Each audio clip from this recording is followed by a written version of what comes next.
누가복음 5장 1절 말씀부터 11절 말씀 다 같이 뜻을 생각하시면서 한 목소리로 봉독하시겠습니다.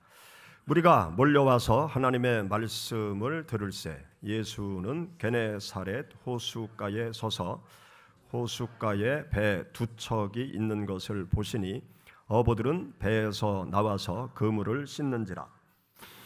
한 배에 오르시니 그 배는 시몬의 배라. 육지에서 조금 떼기를 청하시고 앉으사 배에서 무리를 가르치시더니 말씀을 마치시고 시몬에게 이르시되 깊은 데로 가서 그물을 내려 고기를 잡으라. 시몬이 대답하여 이르되 밤이 새도록 수고하였으되 잡은 것이 없지만은 말씀에 의지하여 내가 그물을 내리리이다 하고 그렇게 하니 고기를 잡은 것이 심히 많아 그물이 찢어지는지라. 이에 다른 배에 있는 동무들에게 손짓하여 와서 도와달라 하니 그들이 와서 두 배의 채움에 잠기게 되었더라. 시몬 베드로가 이를 보고 예수의 무릎 아래에 엎드려 이르되 주여 나를 떠나소서 나는 죄인이로소이다 하니 이는 자기 및 자기와 함께 있는 모든 사람이 고기 잡힌 것으로 말미암아 놀라고 세베대의 아들로서 시몬의 동업자인 야고보와 요한도 놀랐음이라. 예수께서 시몬에게 이르시되 무서워하지 말라 내가 사람을 취하리라 하시니 그들이 배들을 육지에 대고 모든 것을 버려두고 예수를 따르니라. 아멘. 하나님께 올려드리는 찬양이 구름을 뚫고 하늘 보좌에 닿는 줄 믿습니다. 명절 잘 보내셨죠? 이번 명절 때 어디 많이들 다녀오셨나요? 저희는 집콕했습니다. 눈이 많이 와서 선산에도 가지 않고 집콕했습니다. 한 해 동안 하나님께서 여러분들에게 강건함과 평강의 축복으로 함께 하시길 축원합니다. 이상하지만 옆에 분들에게 새해 복 많이 받으세요. 건강하세요. 인사하시기 바랍니다. 우리 한국 사람들은 새해를 두 번 맞이해서 좋은 것 같습니다. 새해도 하나님의 형통한 은혜의 축복 받으시기를 축원합니다. 우리가 주일 예배 시간에 누가복음 말씀을 1장부터 쭉 읽어가면서 함께 은혜를 나누고 있습니다. 오늘 5장 말씀을 중심으로 빈배라는 제목으로 여러분들과 함께 은혜를 나누고자 합니다. 여기 본문 말씀의 배경은 여기 게네사렛 호수. 게네사렛 호수는 또 갈릴리 호수, 갈릴리 바다 그렇게 명명하기도 합니다. 호수가 왜 바다냐? 이스라엘을 가보면 알아요. 호수가 바다 같아요. 물이 없는 사막 지역에 그마한 물이 있으면 좋기 바다라고 불러도 손색이 없다. 그렇게 느껴집니다. 2019년 코로나 12월에 터졌죠. 그해 4월 부활절이 끝나고 둔산 지방의 목회자들이 이스라엘 성지 순례를 갔었습니다. 12박 13일 저 북쪽 헬몬산으로부터 시작해서 남쪽 끝 에일랏 지역까지 한 보름 동안 사차치 뒤지면서 성지 순례를 다녀왔습니다. 그때 갈릴리 바다 이 게네사렛 호수에서 2박 3일 동안 있었습니다. 2박 3일 펜션에 숙박을 하면서 저 북쪽 끝에 있는 헬몬산 정상에까지 올라가고 또 이 게네사렛 호수 갈릴리 바다에서 배를 타기도 하고 또 2000년 전에 베드로가 잡았던 베드로 물고기로 명명하는 그 물고기 식당에 가서 베드로 물고기 요리도 먹어보고 그러면서 2박 3일 동안 이 게네사렛 호수 갈릴리 바다에서 머무르면서, 거의 펜션에 머무르면서 묵상하는 시간을 가졌어요. 배를 타고 갈릴리 바다를 배를 타고 가면서 예수님께서 배를 타고 풍랑을 잠잠케 하시고 또 물 위를 걸어가신 예수님, 그것을 묵상하고, 또 저녁 늦게 그 갈릴리 바다 해변에 나가서 또 묵상을 하고, 새벽 일찍 일어나서 새벽에 갈릴리 바다 벤치에 앉아서 주님께서 이 갈릴리 바다 근처를 다니면서 복음전도 사역을 하시고 수많은 이적과 기사를 일으킨 그 사건의, 성경의 사건들을 묵상을 하는 시간을 가졌습니다. 여기 우리가 함께 읽은 성경 말씀에 보면 새벽에 벌어지는 광경을 묘사해 놓고 있어요. 갈릴리 바다, 그 바다 해변에 두 척의 배가 있어요. 두 척의 배가 있고 그 배 주인들이 그물을 배에서 내려서 그물을 정리하고 그물을 씻고 있습니다. 그런데 이 두 척의 배가 있고 그 배의 그물을 정리하는 어부들이 있는데, 예수님께서 그 새벽에 그물을 정리하고 있는 어부들에게 찾아오신 거죠. 찾아오셔서 베드로에게 말씀을 하시는 거예요. 베드로에게 내가 네 배에 좀 올라가자. 그래서 예수님께서 그 배에 올라가셔서 거기에 있는 많은 사람들에게 하나님의 말씀을 전하시고, 또 예수님께서 베드로에게 이어서 말씀을 하시죠. 깊은 데로 가자. 깊은 데로 노를 져서 가니까 그물을 던져봐라. 그래서 베드로가 그물을 던지니까 밤새도록 아무 고기도 잡지 못했는데 그물에 고기가 가득 걸리게 된 거야. 그러니까 그 옆에 있는 배 한쪽도 빨리 와라. 여기 지금 그물이 찢어질 정도로 고기가 많이 잡혔으니까 빨리 와라. 그래서 그 양 배에 고기를 싣고 밖으로 나오는 그 광경이 여기 본문 말씀에 기록이 되어 있죠. 그런데 오늘 여러분들과 같이 생각해 보고자 하는 것은 배에 초점을 맞춰서 여러분들과 함께 은혜를 나누고자 합니다. 이 배에 초점을 맞춰서 여러분들이 지금부터 상상의 나래를 펴시기 바랍니다. 상상의 나래를. 내가 갈릴리 바다 옆에 있고 거기에 배가 있고 예수님이 계시고, 그것을 상상하면서 설교 말씀을 들으시면 좋을 것 같아요. 성경 말씀은요, 우리들의 상상력을 발동시켜야 돼요. 성경의 말씀들은 간단하게 기록된 말씀이 있고 또 자세하게 기록된 말씀들이 있는데, 간단한 말씀도 우리가 상상의 나래를 펴면 아주 엄청난 일들이 벌어진 것을 알게 돼요. 그리고 1절, 2절과 그 한 절의 차이 속에 세월이 막 50년이 흘러가기도 하고 100년이 흘러가기도 하고 200년이 흘러가기도 하는 그러한 말씀들이 많이 있어요. 그래서 우리가 성경을 읽어갈 때는 상상을 좀 잘해야 돼요. 상상의 나래를 펴고 성경 속으로 우리가 깊이 들어가면 그 성경 말씀 속에서 하나님께서 우리들에게 말씀하시는 그 하나님의 음성을 우리가 들을 수 있습니다. 여기 예수님께서 이 게네사렛 호수가 갈릴리 바다 해변가에 새벽에 오셨단 말이죠. 그리고 그 배는 전부 빈 배였어요. 아무것도 고기를 잡지 못한 빈 배. 그 빈 배에서 그물을 내려서 베드로와 또 다른 그 어부들이 그물을 씻고 정리하고 있는 그러한 상황이었어요. 여러분, 우리가 함께 읽은 본문 말씀 2절, 5절 말씀을 우리 한번 다시 읽어보시죠.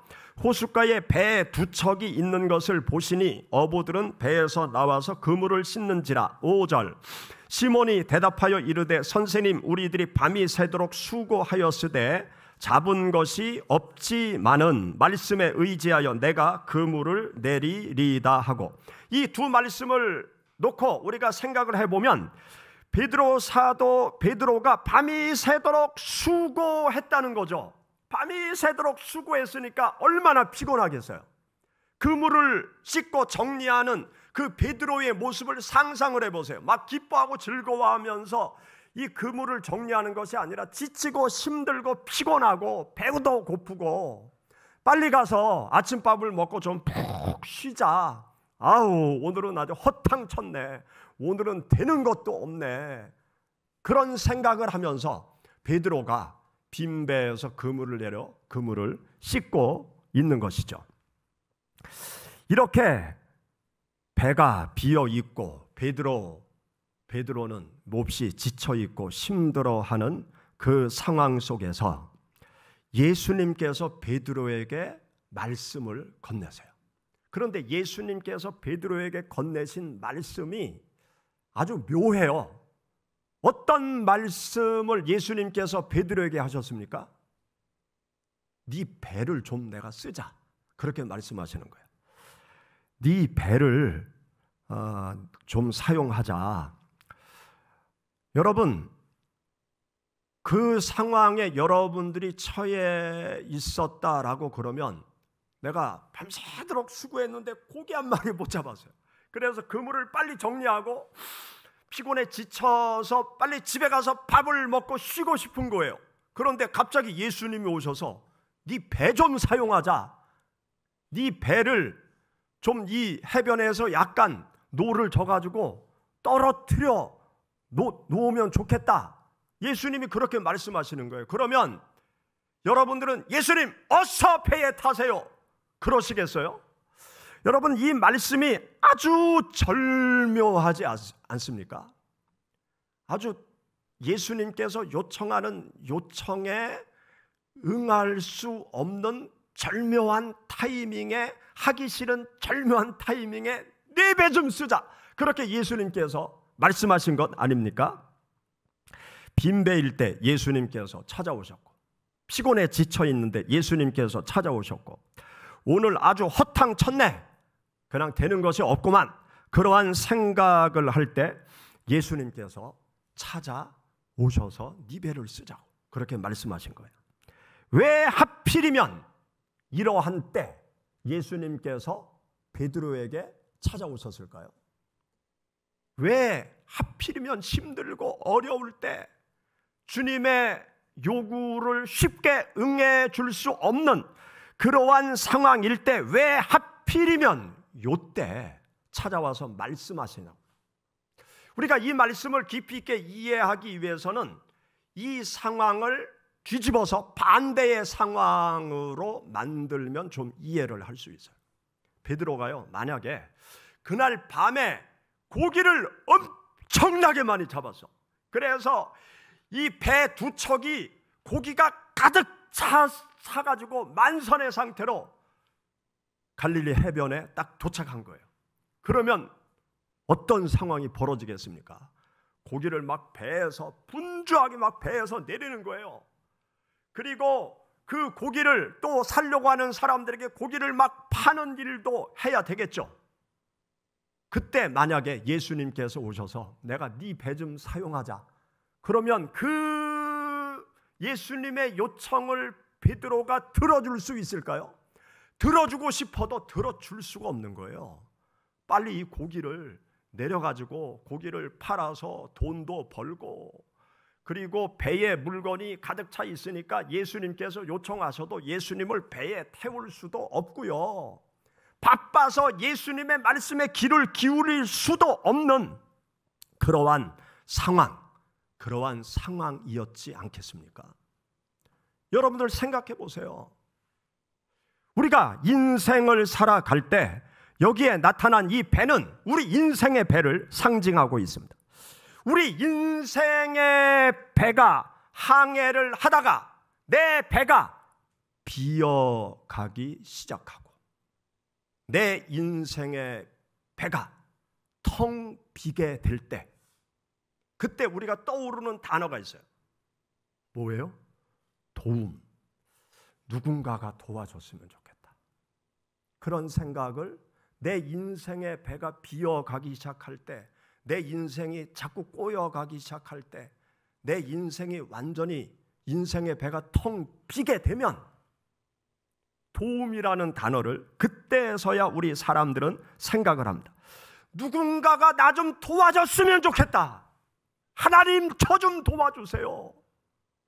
우리 인생의 배가 비기 시작할 때 우리 사람들은 도움을 생각하고 하나님을 그때서야 정신을 차리고 하나님을 찾게 되는 것입니다. 날마다 건강한 사람, 날마다 생기가 넘치는 사람, 날마다 할 일이 많은 사람, 날마다 하는 일마다 잘 되는 사람, 그 사람이 그러던 어느 날 그의 삶의 배가 비기 시작하는 거예요. 그의 삶의 배가 텅 비게 된단 말이죠. 그러면 그 사람이 어떻게 되겠습니까? 그때 도움이라는 단어를 생각하는 거죠. 그리고 지금까지 중요하게 생각한 것들이 하나도 중요하지 않다. 그것을 깨닫게 되는 거예요. 그리고 내가 손에 가득 움켜쥐고 있는 그것조차도 아무것도 아니다. 내가 헛된 것을 붙잡고 지금까지 살아왔구나. 그것을 알게 되는 거예요. 그리고 평소에 중요하게 생각하면서 움켜쥐고 가득 채우고 쫓아가던 그거 다 부질없는 짓이구나. 그때서야 생각을 하게 됩니다. 그래서 그때서야 인생의 배에 예수 그리스도를 모셔드리는 그러한 일을 하게 되어집니다. 제가 목회를 하면서 하나님을 간절히 찾을 때가 언제였나? 제가 가만히 생각해 봤어요. 제가 하나님의 말씀을 늘 전하고 하나님을 증거하는 생활을 하지만 제가 하나님을 간절히 찾을 때, 그때는 모두 어렵고 힘든 때였어요. 제가 신학교 졸업하고 27살 때 총각 때 결혼도 하지 않고 개척을 도마동에서 했습니다. 그런데 신학교 다닐 때 목회학 교수님이 저희들에게 어떠한 이야기를 늘 하셨는가 하면, 여러분들 학교 졸업하면 개척하세요. 천막 치고 개척하세요. 옛날에는 천막 치고 개척해도 됐어요. 천막 치고 개척하세요. 공무원이 아침에 도시락 싸가지고 직장에 출근하듯이 매일 나가서 전도하면 금방 교회를 세울 수 있어요. 개척하세요. 그렇게 늘 얘기를 하셨어요. 그래서 신학교 졸업하고 도마동에 개척을 했습니다. 27살에. 그리고 신학교 교수님이 말씀하신 대로 열심히 아침부터 오후까지 열심히 전도를 했어요. 열심히 1년 동안 전도를 하는데 전도가 안 되는 거예요. 아이들, 초등학교 아이들 한 10여 명 교회에 나올까? 교회에 전도가 안 되는 거예요. 어떤 날은 저녁 예배 때 한 명도 오지 않은 거예요. 그래서 혼자 예배를 드리기까지 했어요. 그리고 창문을 열면 주일날 아침에 제가 개척한 교회 그 윗자락에 성결교회가 하나 있었는데, 성결교회 교인들이 성경책을 들고 교회로 막 가요. 그러면 저는 창문 내다보면서 언제나 우리 교회는 성경책 들고 교회 오는 사람들이 많이 생기나 그러면서 창문을 내다보기도 했어요. 그런데 갑자기 집안에 문제가 생긴 거예요. 동생이 위암 말기 판정을 받은 거예요. 그래서 하나님 앞에 기도를 해야 되겠구나. 그래서 장기 금식 기도를 했습니다. 그러면서 제가 깨달았어요. 내가 지금까지 목회한 것이 이 젊음의 열정, 패기, 자신감, 나의 열정, 확신을 가지고 내가 목회를 했구나. 예수님은 저 뒤에 오시는데 나 혼자 뛰어간다고 막 앞에서 난리치면서 달려왔구나. 내가 예수님을 모시고 예수님 뒤를 따라가면서 목회를 해야 제대로 목회를 하는 거구나. 금식 기도하면서 그것을 하나님께서 깨닫게 하셨어요. 그래서 그 후에는 주님 앞에 먼저 기도하고 주님을 모시고 주님의 뒤를 따라가면서 목회를 할 수가 있었습니다.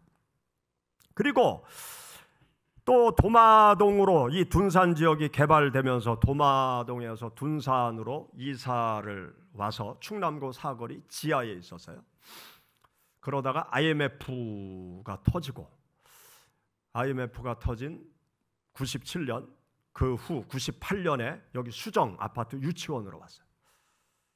그런데 충남고 사거리 있을 때 정말 힘들었거든요.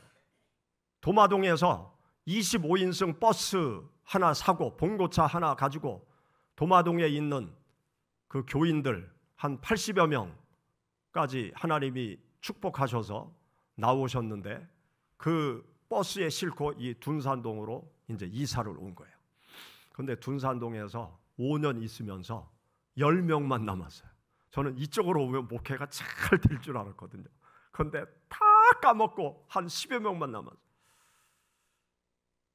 그리고 97년도 IMF 터지고 98년도에 그래 다시 시작하자 그러면서 수정 아파트 유치원으로 왔는데 웬걸 여기는 더 큰 어려움이 기다리고 있었던 거예요. 그때 하나님 앞에 간절히 기도를 드렸어요. 금식하면서 하나님 앞에 기도했어요. 하나님의 교회가 세워지게 하옵소서. 하나님께서 교회를 세워주옵소서. 간절히 하나님 앞에 기도했어요. 그리고 또 제가 암 선고를 받았을 때 성도들한테는 제가 아무 내색도 안 했죠. 여름 행사가 끝나고 병원에 갔는데 암일 거라고, 검사를 쭉 해가는데 암이라고. 그러니까 죽음이라는 단어를 생각하게 되잖아요. 그래서 하나님 앞에 간절히, 제가 하나님 앞에 간절히 기도하는 시간을 가졌습니다. 가장 힘들고 어려울 때, 내 삶의 배가 텅 비어 갈 때, 그때가 하나님을 찾을 수 있는 시간이에요. 하나님께서 나에게 가장 가까이 찾아오는 시간이에요. 우리가 하나님을 만날 수 있는 시간이에요. 우리가 어렵고 힘들어지고 내 삶의 배가 텅 비어갈 때, 세상의 소망이 다 끊어져 갈 때, 주님께서 내 인생의 배 옆에 다가오시는 거예요. 내가 너의 삶에 올라가자, 너의 배에 내가 올라가자, 그렇게 주님께서 우리들에게 찾아오시는 것입니다. 사랑하는 여러분, 우리의 삶이 항상 잔잔한 바다를 가는 것이 아니에요. 우리 인생의 배에 항상 만선의 기쁨이 가득 찬 것이 아닙니다. 때로는 풍랑을 만나기도 하고, 때로는 내 인생의 배가 텅 비어서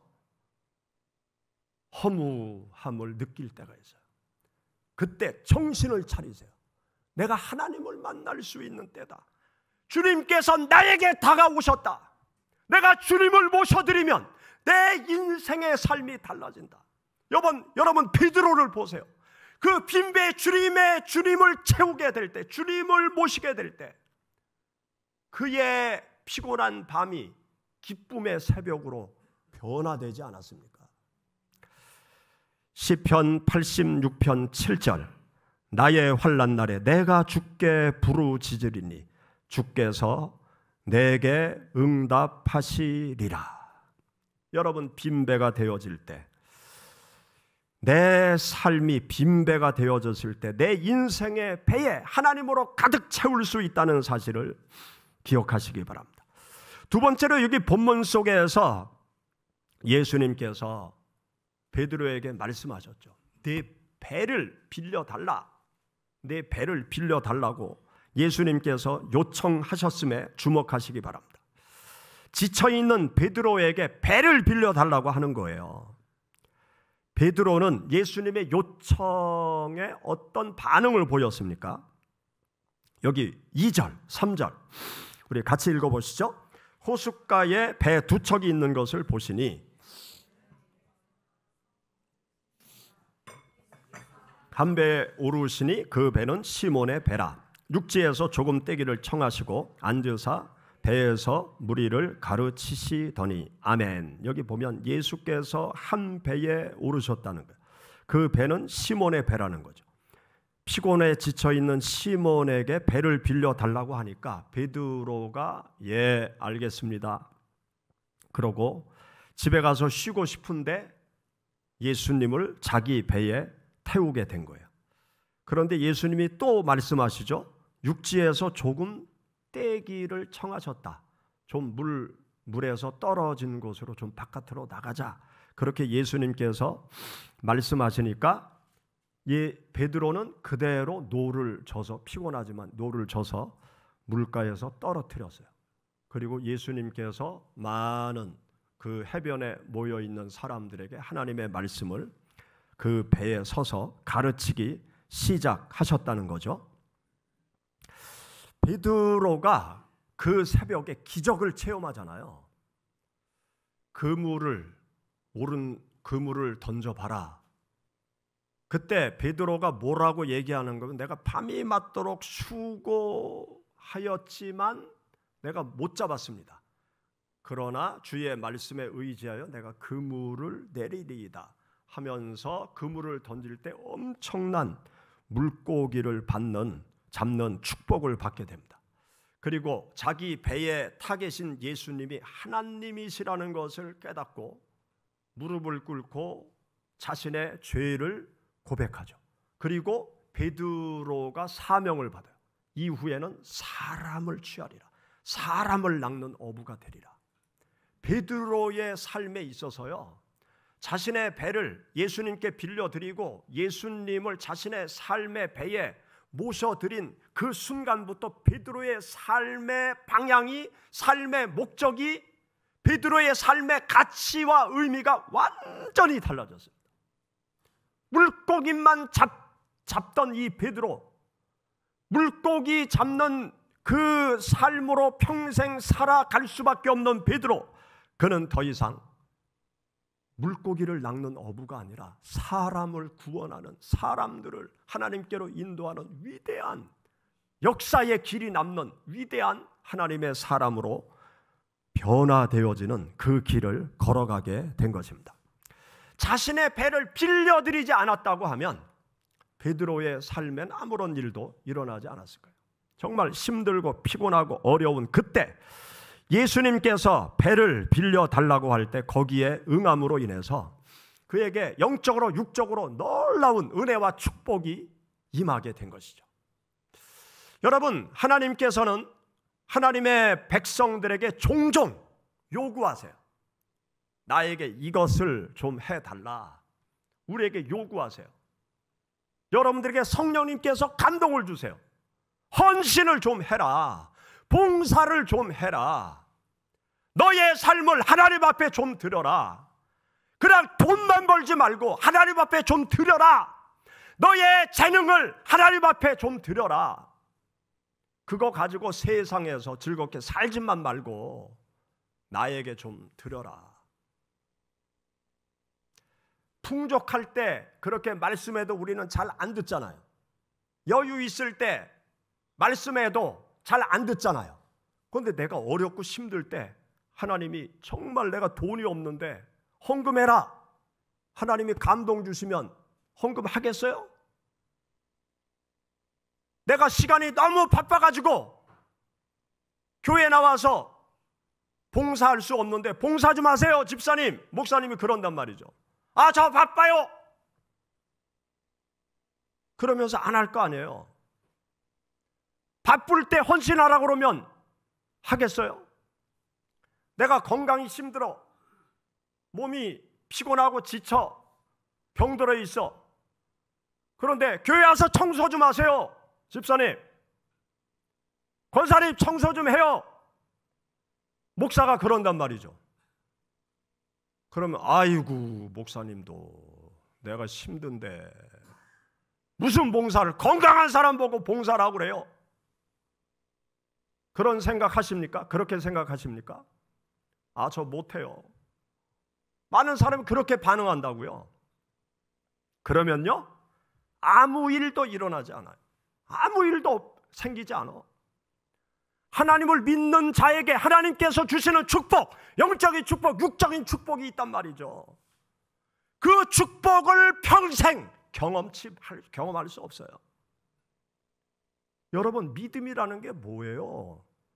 하나님의 능력을 경험하는 게 믿음 아니에요. 믿음이 있으면 하나님이 지금도 살아서 역사하시는 그 하나님의 놀라운 축복과 은혜를 경험하는 게 믿음 아니에요. 아니, 평생 예수님 믿는데 아무것도 없어, 내 삶에.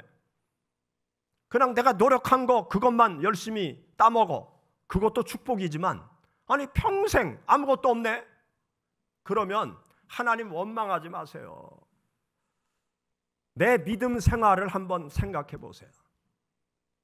하나님이 원할 때 하나님을 위하여, 하나님의 나라를 위해서, 교회를 위해서 내가 뭘 했는지 한번 생각해 보세요. 하나님을 위해서 아무것도 하지 않고 축복만 주시옵소서. 그런데 힘들고 어렵고 피곤하고 지침에도 하나님을 위해서 사력을 다해서 헌신 봉사한다고 그러면 하나님이 누구에게 축복을 주시겠습니까? 누구에게 특별한 은총을 베풀어 주시겠어요?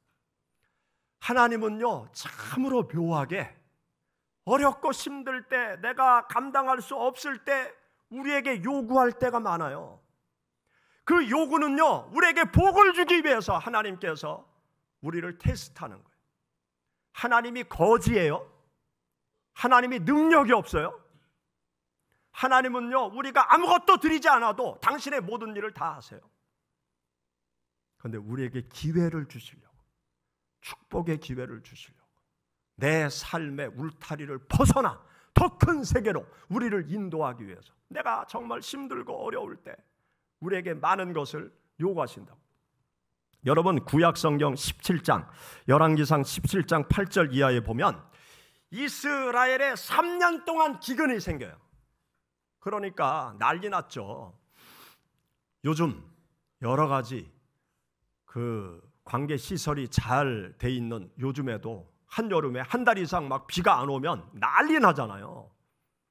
그런데 그 옛날 3년 동안 비가 오지 않는단 말이에요. 그러니까 이 이스라엘 중동 전역이 완전히 모든 생명체가 다 죽고 사람도 물이 없어서 죽어가는 그러한 아주 절박한 위기 상황 속에 빠져 있습니다. 그때 하나님께서 엘리야 선지자에게 말씀하세요. 사르밧 지역에 한 여인이 있는데 그 여인의 집에 찾아가라. 그러면 그 여인을 통해서 내가 기근 동안 먹고 살 수 있으리라. 그렇게 말씀하세요. 그래서 찾아가죠. 찾아가서 보니까 와, 이럴 수가. 엄마하고 아들이 있는데 한 움큼 밀가루 그리고 몇 방울 기름을 가지고 있는 거예요. 그날 마지막 남은 그 밀가루 가지고 떡을 만들어서 먹고 이제 죽을 때를 기다리려고 하는 절박한 처지에 있는 그 여인의 집에 하나님께서 엘리야에게 가라는 거예요. 그 상황이 되니까 엘리야가 그 먹을 걸 달라고 할 수 있어요? 벼룩이 간을 빼먹지. 그런데 엘리야는요, 먹을 걸 달라고 그래요. 그 얘기해요. 이거 먹고 마지막 양식 먹고 우리 죽기를 기다리려고 합니다. 그러니까 엘리야가 그 양식 나한테 줘. 그 양식 나한테 주면 먹을 게 생길 거야. 아니, 거짓말도 세상에 도둑이 그런 도둑이 있겠어요? 엘리야는 달라고 그래요. 그런데 이 사르반 여인은 어떻게 합니까? 믿음을 가지고 그 음식을 드려요. 그런데 성경 말씀을 보세요. 여러분, 열왕기상 17장, 열왕기상 17장, 우리 11절부터 같이 봉독하시죠. 그가 가지러 갈 때 엘리야가 그를 불러 이르되 청하건대 내 손에 떡 한 조각을 내게로 가져오라. 그가 이르되 당신의 하나님 여호와께서 살아계심을 두고 맹세하노니 나는 떡이 없고 다만 통에 가루 한 웅큼과 병에 기름 조금뿐이라. 내가 나뭇가지 둘을 주어다가 나와 내 아들을 위하여 음식을 만들어 먹고 그 후에는 죽으리라. 엘리야가 그에게 이르되 두려워하지 말고 가서 내 말대로 하려니와 먼저 그것을 나를 위하여 작은 떡 한 개를 만들어 내게로 가져오고 그 후에 너와 내 아들을 위하여 만들라. 이스라엘의 하나님 여호와의 말씀이 나 여호와가 비를 지면에 내리는 날까지 그 통에 가루가 떨어지지 아니하고 그 병에 기름이 없어지지 아니하리라 하셨느니라. 아멘. 마지막 남은 양식을 하나님의 종 엘리야에게 내어놓았습니다. 이것은 엘리야에게 내어놓은 것이 아니에요. 하나님의 말씀에 순종한 거예요. 하나님께 내어드린 것입니다. 하나님께서 어떻게 하셨습니까? 통의 가루가 떨어지지 아니하도록, 병의 기름이 없어지지 아니하도록 기적의 역사를 그때부터 행하신 것입니다. 하나님께서 여러분들에게 요구하실 때 내가 할 수 없는 상황이 되었으면 그때 마지막 남은 가루를 하나님 앞에 드리세요. 마지막 남은 기름을 하나님 앞에 드리세요. 그러면 하나님께서 가루가 떨어지지 않도록, 기름이 떨어지지 않도록 그때부터 하나님의 기적을 일으키십니다. 건강하지 못하십니까? 몸으로 하나님 앞에 교회에 나와서 봉사하세요. 그러면 하나님께서 건강 축복 주십니다. 여러분, 하나님 앞에 드려야 하나님께서 기뻐 받으시고 하나님께서 그 마지막 끝자락으로부터 하나님의 은총의 축복을 베풀어 주셔서 하나님 믿는 자들이 하나님의 살아계심을 경험하고 세상 많은 사람들이 하나님이 살아계시다는 것을 증거할 수 있는 하나님의 도구로 하나님께서 사용하십니다. 우리가 인생을 살아가면서 하나님을 믿고 따를 때 하나님의 기적, 하나님의 역사하심 지금도 임하고 있다. 지금도 역사하신다. 지금도 우리의 삶에 놀라운 은총으로 채워주신다는 사실을 꼭 기억하시기 바랍니다. 누가복음 3장 38절 말씀에 보면 주라 그리하면 너에게 줄 것이니 곧 후히 되어 누르고 흔들어 넘치도록 하여 너에게 안겨주리라. 너희가 헤아리는 그 헤아림으로 너희도 헤아림을 도로 받을 것이니라. 우리는 하나님 앞에 기도하잖아요. 하나님 차고 눌러 흔들어 넘치도록 복을 주시옵소서. 그 기도만 하지 마세요. 먼저 주라. 하나님께 드려야 돼요. 이웃에게 드려야 돼요. 하나님과 이웃을 향해서 우리가 헌신하고 봉사하고 내 것을 드리고 나누어 줄 때 하나님께서 차고 넘치는 은혜의 축복을 우리들에게 베풀어 주십니다. 도마동 사거리 지하에 있을 때 1층에 양복점이 하나 있었어요. 체이스 컬트, LG에서 운영하는 체이스 컬트라는 남성복 대리점이 있었습니다. 그 대리점 사장님이 교회 집사님이셨어요. 그런데 IMF를 거쳐가면서 사업이 망했어요. 그러니까 이분이 다 정리하고 그 앞에 한양 아파트에 살던 분이었는데 저쪽 가오동 주공 아파트, 조그만 아파트로 이사를 가죠. 다 정리하고 비청산하고 조그만 아파트로 이사를 가셨어요. 그런데 왜 가오동으로 가셨는가 하면 그 가오동에 교회, 그 집사님이 다니는 교회가 가오동 쪽에 있었던 거예요. 거기에 가서 교회 근처에 가서 이분이 새벽 예배를 나가기 시작했어요. 그리고 또 새벽에 차량 운행을 시작했어요. 뭐 아무것도 할 일이 없으니까 새벽에 일찍 일어나서 교회 차량 운행하고 또 새벽에 열심히 하나님 앞에 기도하고 그렇게 열심히 하나님을 가까이 어려울 때 가까이 하면서 믿음이 쑥 성장하신 거예요. 그리고 장로님이 되셨습니다. 장로님이 되신 후에 어느 날 지인이 저쪽 강원도 쪽에 숫가마터를 보러 가자고 그러더래요.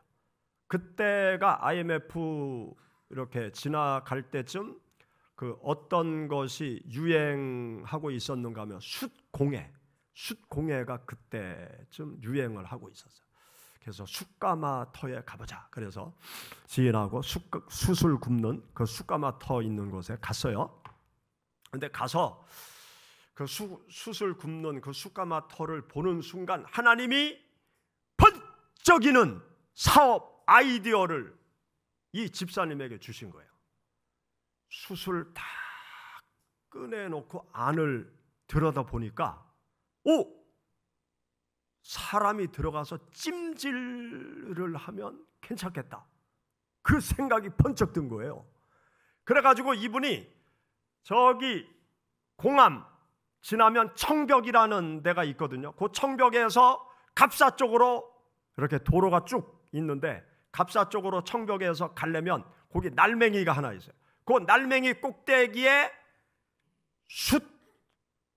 숯가마 찜질방을 만든 거예요. 그래서 거기에서 숯가마 찜질방을 만들어서 숯도 직접 구워서 숯을 꺼내놓고 그 다음에 거기에 사람들이 들어가게 한 거예요. 그 숯가마터를 여러 개 만들어서 숯 굽고 숯 꺼내서 숯 팔고 또 좀 식으면 사람들이 들어가고 또 그 옆에 숯 이렇게 참나무 넣어서 숯 만들고 또 그거 꺼내서 숯 팔고 또 약간 식으면 사람 들어가게 하고 그래서 거기 가면요 그때 이 거적대기 뒤집어 쓰고 안으로 들어가는 거예요. 너무나 뜨거우니까. 그런데 거적대기 쐬고 그 안에 사람들이 들어가는 거예요. 뭐 숯가마 거기서 원적외선이 많이 나온다. 그 속에 들어가니까 피부가 좋아졌다. 그래서 대박 났어요. 저희 교회 미국 루지애나 주에서 그 전도 선교팀이 오면 이제 그분들을 데리고 그 숯가마 찜질방에 갔죠. 그러니까 그분들이 신기하는 거예요. 이 거적대기 뒤어쓰고 막 들어갔다 나오고 그러니까 뜨거워요 그러면서 아주 좋아하더라고요. 그분이 정말 어렵고 힘들 때 하나님을 가까이 했어요. 하나님을 가까이 하니까 하나님께서 번쩍이는 아이디어를 주셔서 그의 삶에 놀라운 은혜와 축복을 베풀어 주시는 것을 옆에서 보았습니다. 여러분, 우리가 인생을 살아가면서 내 인생의 배가 비어갈 때 절망하지 마세요. 주님께서 가까이 오신다.